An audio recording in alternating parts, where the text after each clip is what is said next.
question I think I would ask if I were in the audience is, can I be a mentor? And I would say those of you, particularly those who are seniors or those of you who are juniors, thinking toward next year, I would say the answer is yes. You have a certain amount of experience and knowledge to impart to younger students. When those 7th and 8th graders come up into the academy, don't treat them like lepers. You may actually have something to offer. I know how my daughters talk about the younger ones, and you have something to offer them yourself as you are. And I would start thinking about that. You may have a relationship with them. Maybe they go to the same church, or they play with a younger sibling of yours, or you already have some knowledge of them. Be open to maybe helping them get a handle on things as they come up. And that will also give you a new insight into how to relate to your mentors as you go through life.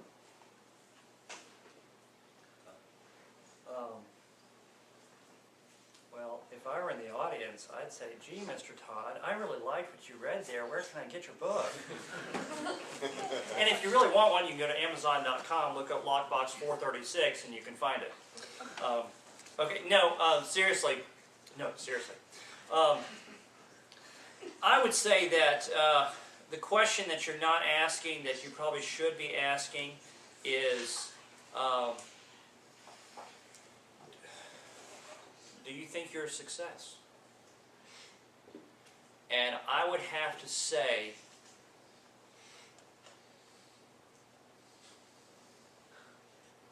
for right now, yeah, I am, because of my attitude. Because your attitude is so very important to how successful you're going to be in your life. Your attitude is it's like the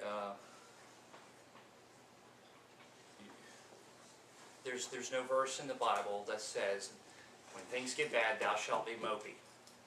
Right? Right? I'm pretty sure of that. Okay. I remember our days at seminary. It said, there was nothing that said, thou shalt be mopey. Is it in Matthew? Is it sermon? Where is the Sermon on the Mount? Matthew 5. Matthew 5. Okay. Yes. Okay. I would say this right here.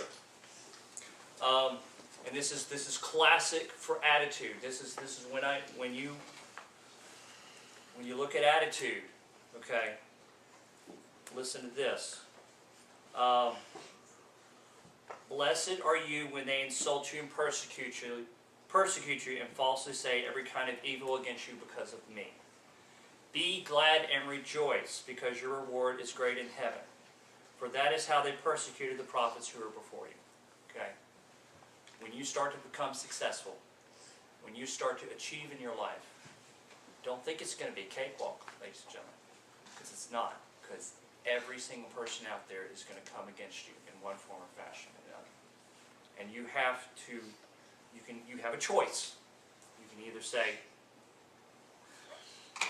this is too hard. I can't handle this.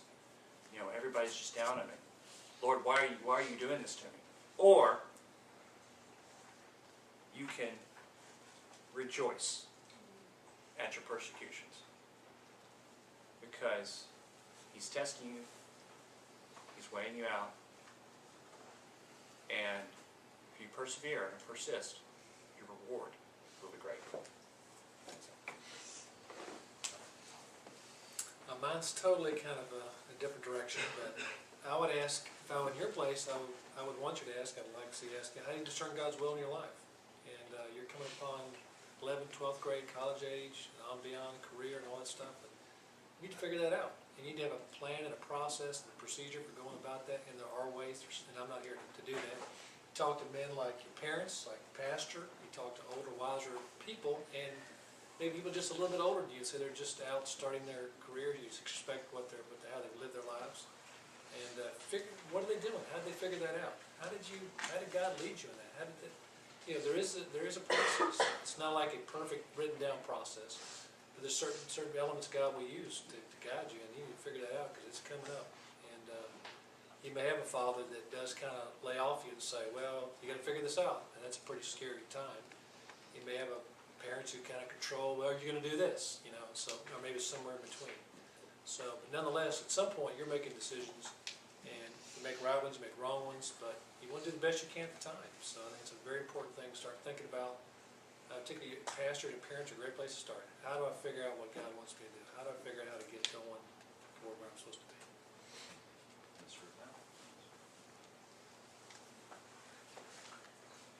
Yeah, I think that's a difficult question because it's very broad.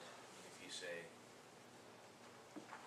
define it, because we think so, box-oriented, meaning business and life in my Christian walk, and the reality of life is probably the most important question on here is truly how do you every single day get up and realize that there is no difference.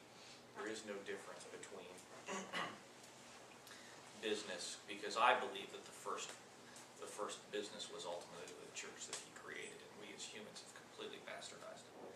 But the point that I'm making is that the real question that not necessarily just posed to me, but how do I get up every single day and do what I'm doing to honor him?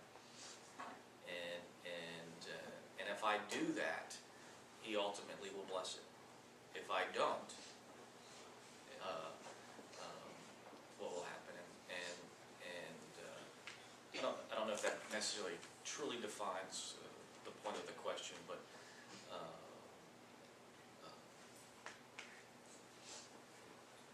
ultimately, how do you join your career, your business, your education with the fact that ultimately that is ultimately who you are?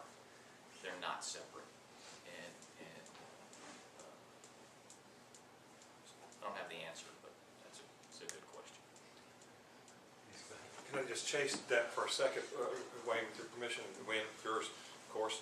I mean, that's one of the cool things that came out of what we call the Protestant Reformation. And there was the idea, the realization, hey, it's not just the priests, it's not just the clergy that have an opportunity to truly serve God, but it's all people, men and women, no matter what their walk of life, no matter what their calling or vocation may be. We're all called into the service, the priesthood of all believers. That's just a way of saying you serve God in everything that you do.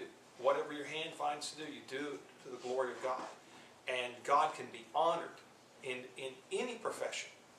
And one is not superior to another. And so many people sometimes want to say, you hear people all the time, well, I want to serve God, I want to make a life, I'm going to go into ministry.